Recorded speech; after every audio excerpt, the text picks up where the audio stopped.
এইবোৰ মৰিচাম অমৰাৱতীলৈ নিজ চকুৰে চাই আহিম বিলাই দেৱতাৰ।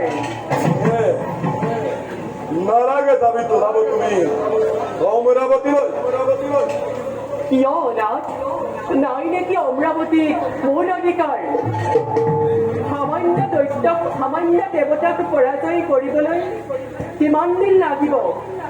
তিৰক জয় কৰিবলৈ কিমান দিন লাগিব আপোনাক?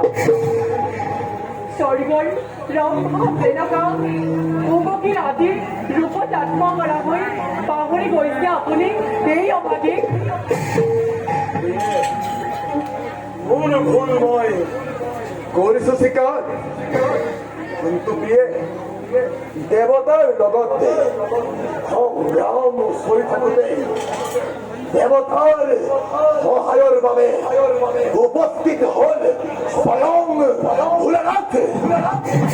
আৰু ভোলানাথৰ লগত যুদ্ধ কৰি থাকোঁতে বহু কাল পাৰ হল প্ৰিয়ে। অৱশেষত চিনিলো ভোলানাথক। নাথ, আমার খুব সন্ধ্যার আমি সত্য একটি জন্মিলে এই ঘরের বৈঠক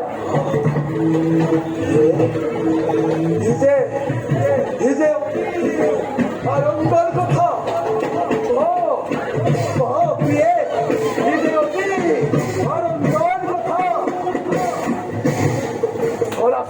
জগতের অধিপতি শঙ্খচূড়ৰ উত্তৰাধিকাৰীৰ হল আবিৰ্ভাব।